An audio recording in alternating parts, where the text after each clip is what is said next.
आप सभी को श्री कृष्ण जन्माष्टमी की ढेर सारी शुभकामनाएं। आइए आगे बढ़ने से पहले श्री कृष्ण जन्माष्टमी पर भगवान श्री कृष्ण को याद करते हैं। कृष्णाय वासुदेवाय देवकी नंदनाय च नंद गोप कुमाराय गोविंदाय नमो नमः। और भगवान कृष्ण के ही उपदेश को मानते हुए कर्मण्येवाधिकारस्ते माँ फलेषु कदाचन माँ कर्म फल हेतुरुपुर्मा ते संगोत्सु कर्मणि, उन्हीं के कर्म के विषय में दिए हुए उपदेश को मानते हुए हम उद्देश्य विहीन होकर बिना किसी फल की चिंता किए हुए अपने कर्म को आगे बढ़ाते हैं। तो आइए, पिछली क्लास में हमने लिप्यंतरण एवं लिपि के प्रकार की चर्चा की थी।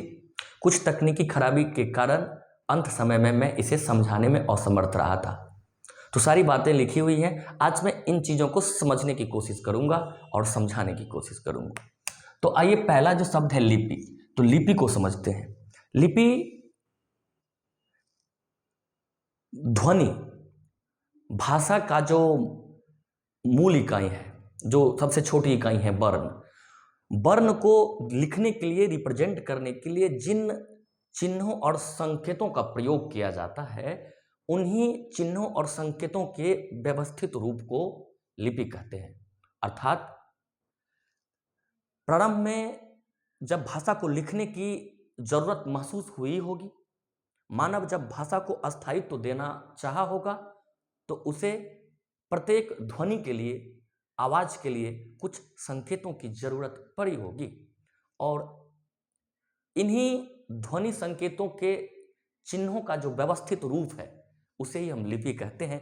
मान ले कि अगर हम कोई ध्वनि संकेत लेते हैं ए, तो इस तरह से लिखते हैं, बी, सी, डी, हमारे मुंह से कुछ ध्वनियां निकल रही हैं और उसके संकेत इस प्रकार है। अब इन्हीं का व्यवस्थित क्रम, ये सभी एक शब्द में कहे तो ये लिपि है। और ये सब किस लिपि में लिखी गई है? तो ये सब रोमन लिपि में लिखी गई है, यानी रोमन स्क्रिप्ट। लिपि को स्क्रिप्ट भी कहते हैं, अंग्रेजी हम सभी जानते हैं। तो रोमन लिपि में ऐसे ही ध्वनि संकेतों का, चिन्हों का जो संकलन है, व्यवस्थित रूप है, वो रोमन लिपि है। इसी तरह से अगर हम लिखते हैं अ, आ, क, तो आप देख सकते हैं ये जो चिन्ह संकेत है, जो ध्वनि निकल रही है उसके लिए संकेत है। अ के लिए ऐसा संकेत है, आ के लिए ऐसा संकेत है। इन्हीं का व्यवस्थित क्रम को हम लिपि कहते हैं। और ये सब किस लिपि में लिखी गई है? देवनागरी लिपि में।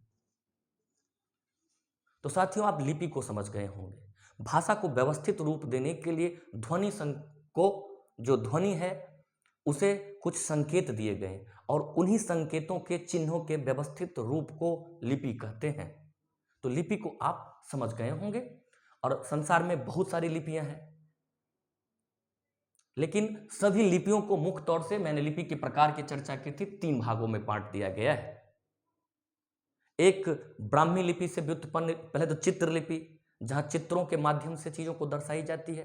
फिर ब्राह्मी से व्युत्पन्न लिपियां, जैसे देवनागरी लिपि ब्राह्मी लिपि से निकली है, भारत की सबसे प्राचीन लिपि ब्राह्मी लिपि मानी जाती है। और तीसरा जो है वो फोनेशियन लिपि, यानी फोनेशियन लिपि से व्युत्पन्न जो लिपियां हैं वो। तो चित्रलिपि, ब्राह्मी लिपि से व्युत्पन्न लिपियां और फोनेशियन लिपि, ये 3 भागों में विश्व के सभी लिपियों को विभाजित किया गया मोटे तौर पर। तो लिपि को आप समझ गए होंगे। अब लिपि के बाद हम लिप्यंतरण को समझते हैं। लिप्यंतरण को समझिए। अब जैसे मैं लिखता हूं राम जाता है, इस बात को मैंने, ये वाक्य हिंदी भाषा की है, देवनागरी लिपि में लिखी गई है, राम जाता है। अब इसी को हम लिखते हैं हूबहू, राम जाता है।